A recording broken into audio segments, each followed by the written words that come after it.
We spent the pod up to now focusing on the Test series in South Africa, and you'll find that discussion on our podcast feeds. But it'd be rude for me to assemble an all-provincial panel right at the end of the season without asking about everyone's home provinces. So, starting with yourself, Padraig, how would you summarize Connacht's 23-24 campaign? It's a really weird year. Like 9 wins, 9 losses, very much 50%. Like weirdly, we were 5 minutes of rugby away from coming sixth. Like there's 3 games that we lost in the final seconds, and that's 5 minutes of rugby. We hold on. Suddenly we're up in sixth, Ulster in seventh, and Benetton aren't even in top eight. That's how literally tight the top end of the ERC's been this year. I think as a team, you can tell there's been a wide change in coaching. There was no kind of emphasis put on in changing the attack to what they wanted or the defense to what they wanted, and a few things fell between two stools. A lot of Connacht fans were kind of really annoyed about certain selections and players not playing because, especially with form from last season, not being kind of carried into this year. But that kind of sorted itself out as the year went on. The big problem was there's too many swings in performances. Like in Europe, look at the Hawkins we took. That's a big problem for us, and it's kind of what I call it the middle tier problem. When we don't have our full team out, teams have no fear of Connacht whatsoever. We're a team that you can kind of go, we can take a win there. Even if you're one of the Welsh teams having a bad year, you look at Connacht and go, we have a chance there, and that's the problem of not having a good second rung. And we've lost 10 of those players this year over the summer, and we always lose 10 players every year. And losing that type of talent, it just means you can't kind of create that type of fear, that kind of momentum year on year on year on year. And that's where like it frustrates fans. Like I understand this year, next year it should be more Pete Wilkins' team. And we're definitely like gambling on youth. I'm using the word gambling there. We're hoping that Hugh Gavin comes up from the 20s and like hits the ground running, because we're not going to see Bundy until November next year. So we're looking at Ford to play a lot. We're looking for Gavin to come in and fill that spot. We're looking at Ralston playing more 13. Like Farrell's gone, who was kind of almost a starting 13, and like he'll do well down in Munster. Don't get me wrong. It's just we're going to go through a lot of changes in our midfield, and given how we're now playing a Sexton attack, which is, if you watch Connacht at all this year, is like who can do the Sexton loop most. Like a lot of players were just like everything was an overlap, and we weren't sucking in defenses nearly enough. We didn't have strong enough ball carriers at times, and the clearouts weren't good enough. It's lots of the same old failings, and that we've seen over years. Connacht can't do a restart to save their lives for some mad reason. But I look at the team, I'm positive. There's great youth coming through. There's some really good signings. We're going to have Santi back as effectively, like we stuck with him through his injury. Seeing him the last few games, like, okay, there's something there. It's just a shame that if we'd played better for 5 more minutes of rugby, we'd be in the Champions Cup next year and we have a completely different conversation. That being said, I would have loved to have, because I would love to have seen someone like Toulouse come to the sports ground and have to get changed in a porta cabin because we're doing up the stadium around them, So it's stuff like that. And you're kind of going, in 2 years' time, we're going to have a new stand, like there'll be effectively more money coming in. And I think I said this to you last year and the year before, we're a team that's always 2 years away from coming. We're always 2 years from being something that is going to be special. Hopefully with the stand, I mean it this time and it actually comes true, but that's where we are. We're very much a Fianna Fáil of rugby this year. A lot done, a lot more to do. Could be much to improve on. Yeah, absolutely. If you had to lose down the sports ground, though, you probably wouldn't have Antoine Dupont because he'd probably be playing cricket at that stage, leading France to the World Championship or whatever. But anyway, listen, no, like you say, it'd be good to see how they crack on next season.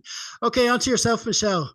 How did you see Munster's season gone? A bit of a roller coaster, as most Munster seasons are.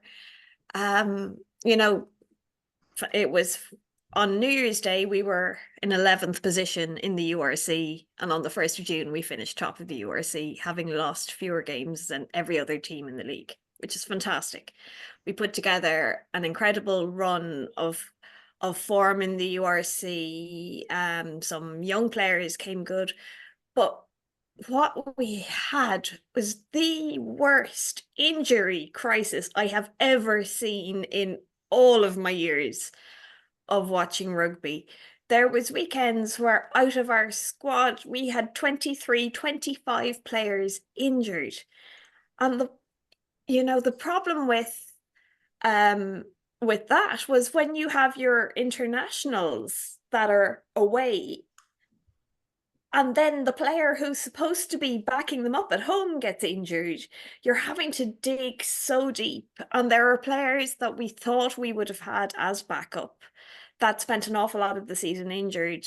I know certainly I would have a little bit of concern about strength and conditioning at Munster because we picked up so many injuries, particularly around knees. But I know that is being looked at locally.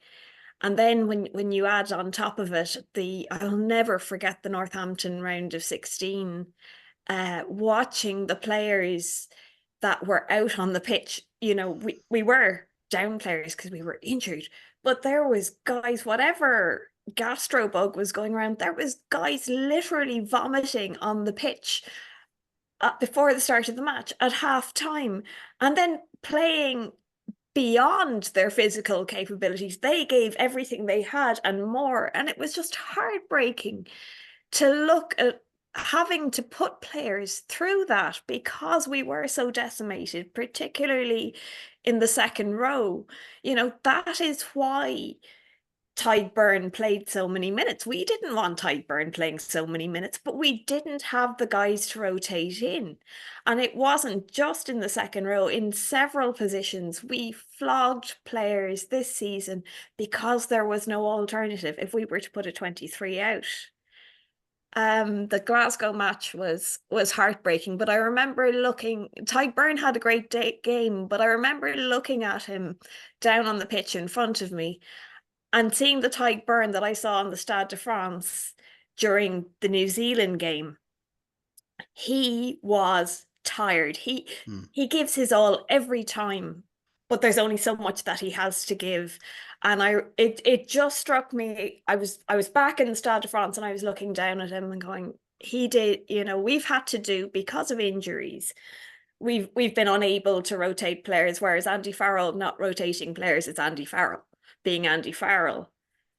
Europe was disappointing, apart from the win in Toulon, which was something special, and it was a very strange day. It was 17 or 18 degrees in January, and we beat a French team away, which was fantastic. But drawing against Bayonne, losing in Exeter, and then that last pool game in Northampton, to then have to go back to Northampton and for them to beat us again was really hard to take. But it was great to see that heads didn't drop and we carried on and we fought for the URC right to the last game. And, maybe, Munster play best when things are up against us. Having, the Ulster game at home, having the Ospreys game at home, having the Northampton game at home, or not the Northampton, the Glasgow game at home, it was almost too easy. It was almost like we needed more of a challenge. It was heartbreaking. I'm still not over it, to be honest. I've been at many Munster losses all over the place, but I've never felt so numb as I did walking out of Tobin Park that day. But I will look at, we've had some fantastic new signings come in. We've the revelation that is Tom Ahern at 6, standing on the terrace in Exeter, and the guy next to me says, he was an Exeter fan, but he must have Irish relatives, because he said to me, "Mother of God," which you must have. Mother of God, who is your 6 and what is he on? And I had to explain that Ahern used to be a back, and then he came into the second row, and all of a sudden he is this revelation in the back row. So there's very exciting things, and we have some exciting new players coming in. So I'm very hopeful for next season, and then we'll see what the European draw is, and then I might be confident, because it's a Cardiff final, and we have a thing about winning finals in Cardiff. So do we. I suppose I had to speak up for Leinster a little bit. No, seriously, no, that's definitely, there's a lot of interesting signings gone around, like you're saying, going around all the provinces. It'd be interesting to see how things start next season. Like you say, we're recording this on the Monday night, so on Tuesday is the draw for next season's Champions Cup. So we'll have a better idea who we're playing. Okay, so moving on to Ulster now, Jack. It was almost like a season of two halves, maybe, in terms of the coaching ticket, anyway.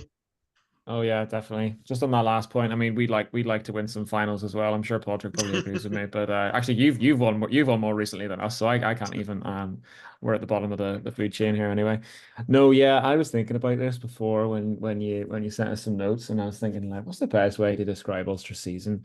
And it actually goes back a few seasons, because it's a bit of a pattern for us. And the best way I can describe it is Ulster Rugby seem to have seasonal affective disorder. So what happens is we start off relatively well, like, summertime, going into the, pre-season, everyone's happy, lovely, having a great crack. And it starts to go on, and it just doesn't seem quite right towards October, November. They go away and play Ireland, and it's all great and lovely, and they come back, and then December, January, February, it's just an absolute mess. Nobody can, lift their head out of their hands. It's just chaos. There's people fighting, they're just unhappy and they're grouchy, and no one really enjoys playing anymore. And they just throw all the toys out the pram, get rid of McFarlane, get rid of the CEO, and get a couple of new guys in, and think, that's what we need to do now. And then, March happens, they go away for Ireland again, they have a great time, they come back thinking, fantastic. Come back, and the sun's coming back, and they're thinking, this is what we want to do now. So everyone's just feeling a little bit better about themselves, and end up playing some great stuff towards the end of the season. So that's the best way I can describe Ulster's season, and I am very hopeful that I'm really actually, to be serious for 1 wee minute on the pod, I think Richie Murphy is a class wee coach for a load of young guys in Ulster, guys like Cormac Izuchukwu, who 12 months ago was nowhere near an Ireland call-up. Okay, he did go on the emerging tour, nowhere near an Ireland call-up, but everyone in Ulster knew that he had potential to be a starter and to be for Ulster, I mean, and to rise up through the ranks. So he is the sort of poster boy for what I hope the Richie Murphy next 2 seasons is going to be like. So really excited for that. A lot of young talent in that Ulster squad, including a load of under-20s that have had experience with Richie already. Jake Flannery, Nathan Doak, and then not to mention his son coming up into the academy, and a whole load of other guys who you're going to be seeing in the under-20s. Sam Perman is another one. Just scored a hat-trick against Italy.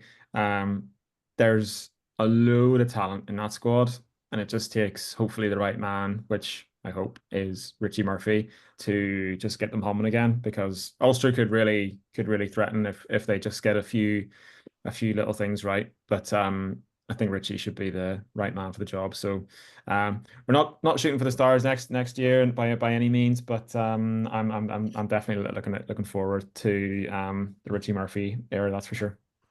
Yeah, absolutely. Because he was on hiding to nothing when he went there. I mean, he did. And if everything kind of stayed the same level, or there was just sort of maybe average kind of results for the end of the season, no one would have said anything against him. He could have built up. He gets a preseason under his belt, but I mean, he got a tune out of them from the word go, and it's definitely a lot. And a few changes maybe around the place as well, behind the scenes as well. I think was a key for Ulster to make some changes and maybe have some new outlook and a new way of doing things. And it's definitely what to look forward to for all the provinces, for sure. Okay, well, listen, we're going to leave it there. Thanks very much to Padraig, Michelle, and Jack for joining me. It's a great chat there, and I hope to have you back on again soon. Thanks, folks. Thank you very much. Thank you.